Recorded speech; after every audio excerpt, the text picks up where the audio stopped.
بلکہ وہ جس طرح سے اپنے بالوں کے رنگ کی طرح سفید جھوٹ بولتے ہیں اس وجہ سے وہ مشہور ہیں۔ ان کی انٹری ہوئی اور انہوں نے پھر کیا کہا، وہ یہ کہتے ہیں کہ آئین کی خلاف ورزی کرنے والوں کے خلاف کارروائی ہونی چاہیے۔ فیلڈ مارشل ایوب خان نے ایک جمہوری حکومت کا تختہ الٹا، پہلے حلف کی خلاف ورزی ایوب خان نے ملک کا پہلا مارشل لا لگا کر کی تھی۔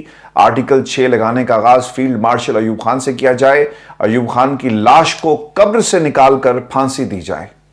جب جنرل پرویز مشرف صاحب کے حوالے سے یہ فیصلہ دیا گیا کہ انہیں گھسیٹا جائے اور ان کو سر عام جو ہے پھانسی دی جائے، سیٹھ وقار صاحب کا فیصلہ آیا، تو اس وقت بھی پاکستان مسلم لیگ نون نے کافی زیادہ اس پر تنقید بھی کی، اور پھر لوگوں نے کچھ اس کے جو نون لیگ کے اپنے لوگ تھے اس میں یہ شامل تھے کہ یہ فیصلہ بالکل درست ہے۔ لیکن ویورز، آج ایک ایسے فرد کو جو اس دنیا میں نہیں ہے اسے قبر میں سے نکال کر آپ احتساب کی بات کرتے ہیں، لیکن اس وقت کہاں جاتی ہے آپ کی یہ جمہوری غیرت جب آپ جرنیلوں کے ساتھ ڈیل کرتے ہیں، ان کا اعلی کار بنتے ہیں، ان کی گود میں جا کر بیٹھ جاتے ہیں، اور پھر کوئی اگر یہ کہے نا کہ پاکستان میں اسٹیبلشمنٹ جو ہے وہ بری ہے، سیاستدان برا ہے جو مدد مانگتا ہے، جسے اپنی طاقت پر بھروسہ نہیں ہوتا، کرتوت ہوں گے تو بھروسہ ہوگا نا، کرتوتوں کی بنیاد کے اوپر آپ کو ووٹ پڑتا ہے، آپ عوام کے ساتھ کھڑے ہوں، پاکستان کی عوام آپ کے ساتھ کھڑی ہوگی، پھر جب انہیں احساس ہوتا ہے نا تو پھر آپ کو نواز شریف پاکستان کے سیاسی منظرنامے پر ڈیل کر کے بھاگتا ہوا نظر آئے گا، اور پھر ڈیل کر کے واپس اس نظام میں آپ کو آتا ہوا نظر آئے گا، اور پھر کس کی مدد سے؟ ایک جرنیل کی مدد سے۔ اس وقت خواجہ آصف صاحب کو جب وہ ایکسٹینشنیں دے رہے تھے اس وقت یاد نہیں تھا کہ ہم نے ایکسٹینشن نہیں دینی کیونکہ یہ جمہوریت کو پھانسی لگا رہے ہیں، اور آج آپ جو شخص دنیا میں نہیں ہے، جیسا بھی اس کا کردار تھا، آپ اسے قبر سے نکال کر پھانسی دینے کی بات کریں۔ کیوں؟ صرف آپ نے پوائنٹ سکورنگ کی، اس لیے کہ آپ کو پتا تھا کہ آپ کے سامنے کون کھڑا ہے اور عمر ایوب کا فیلڈ مارشل ایوب خان کے ساتھ کیا تعلق ہے، اور اب دادا کے تانے جو ہیں وہ پوتے کو دیے جا رہے ہیں۔ کیا یہ تانا درست ہوگا؟ خواجہ آصف نے خود اعتراف کیا کہ 2018 کے جنرل الیکشن میں جب وہ عثمان ڈار کے خلاف ہار رہے تھے تو جنرل باجوہ کو واٹس ایپ پر میسج کیا، اور جنرل باجوہ کی طرف سے جواب آتا ہے کہ پریشان ہونے کی جناب ضرورت نہیں ہے، اور پھر وہ جیت جاتے ہیں۔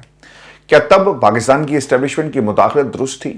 جنرل ضیاء الحق کا فرزند اعجاز الحق فارم 47 پر جیتتا ہے، وزیر اعظم کا ووٹ نون لیگ کو دیا، کیا وہ پاکستان مسلم لیگ نون کو قبول ہے؟ اس کے اوپر آپ کیوں نہیں بولتے کہ جناب نکالو ضیاء الحق کو بھی قبر میں سے اور دو پھانسی؟ 1985 کے غیر جماعتی الیکشن کے بعد مجلس شورا کے سابق چیئرمین خواجہ محمد صفدر کو سپیکر کے لیے نامزد کیا گیا۔ خواجہ صفدر عامر جنرل ضیاء الحق کے پسندیدہ امیدوار تھے۔ میاں عبدالستار سمیت اسمبلی کے 13 ارکان نے سید فخر امام کو مقابلے میں نامزد کر دیا، اور پھر سپیکر الیکشن کا نتیجہ حیران کن تھا۔ پہلی بار اسمبلی کا رکن بننے والے سید فخر امام نے جنرل ضیاء الحق کی پسندیدہ امیدوار خواجہ محمد صفدر کو شکست دی۔ الیکشن میں 230 ارکان نے ووٹ ڈالا، فخر امام نے 119، خواجہ صفدر نے 111 ووٹ لیے، اور یہ عامر جنرل ضیاء الحق کی پہلی سیاسی شکست تھی، اور یہ وہی خواجہ صفدر ہیں جو خواجہ آصف صاحب کے والد محترم ہیں۔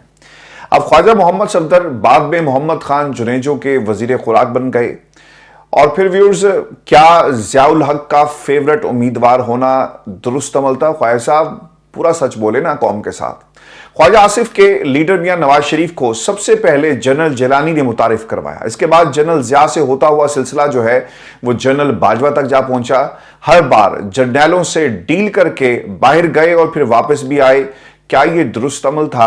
اور پھر جب آپ یہ ڈیلیں کر رہے ہوتے ہیں تو اس وقت یہ پھانسیوں کا خیال آپ کو کیوں نہیں آتا؟ اس وقت آپ کی ہوا نہیں نکلتی، خاموشی آپ اختیار کرتے ہیں، اور جب کوئی جرنیل کرسی پر بیٹھا ہوتا ہے نا اس وقت آپ سے ٹکر دینے کے لیے تیار نہیں ہوتے۔ آج آپ کو قیدی نمبر 804 پتہ ہے کیوں برا لگتا ہے؟ وہ پاکستان کی اسٹیبلشمنٹ سے مطالبہ کر رہا ہے معافی کا، وہ مطالبہ کر رہا ہے کہ وہ حقائق بتائے جائیں جو 9 مئی کے حوالے سے ہمارے خلاف موجود ہیں، اور وہ کیا محرکات تھے کہ سی سی ٹی وی فوٹیجز کو آپ نے غائب کر دیا۔ وہ سوال کر رہا ہے اس نظام کے ٹھیکیداروں سے کہ اگر میرے خلاف ثبوت ہیں تو لاؤ، دو سزا۔ اور اس وقت خواجہ آصف صاحب جو ہیں بولتے نہیں ہیں، کیونکہ ان کی پسند کی جمہوریت ہے شاید وہ خطرے میں پڑ جاتی ہے۔ سیاستدان ویورز نا اس پورے کھیل کے اندر ذمہ دار ہیں۔ جب آپ پاکستان کی عوام پر بھروسہ نہیں کریں گے اور عوامی مینڈیٹ کے ساتھ نہیں جائیں گے اور کچھ لوگوں کے ساتھ چلے جائیں گے تو پھر حالات جمہوریت کے ایسے ہی ہوں گے، اور جب آپ سہارے تلاش کریں گے، ووٹ کو عزت دو کا نعرہ لگا کر آپ جو ہے وہ کسی اور کو عزت دینے لگ جائیں گے، تو پھر پاکستان کی عوام بھی آپ کو رد کرے گی، اور پھر سیاستدان ہی وجہ بنتے ہیں۔ آج عمران خان کے ساتھ پاکستان کی عوام کیوں کھڑی ہے؟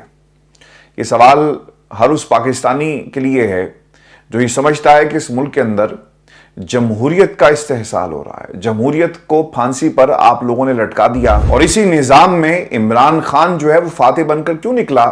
کیونکہ اس نے ڈیل نہیں کی، نہ مذاکرات اپنے لیے کر رہا ہے، وہ پاکستان کی عوام کے لیے مذاکرات کر رہا ہے، اسی لیے پاکستان کی عوام جو ہے نا اس کے اوپر بلیو کرتی ہے۔ یہی وجہ ہے کہ یہ شاید جو کریڈٹ ہے وہ کسی اور لیڈر کو نہیں ملے گا، سیاستدانوں کو نہیں ملے گا۔ یہ سیاستدان لیڈر بننے کی کوشش تو کریں گے لیکن یہ لیڈر بن نہیں سکیں گے۔ اور پھر آپ کو یہ بھی خبر دے دیں کہ پاکستان تحریک انصاف سے بلے کا نشان پرماننٹ چھیننے کا بندوبست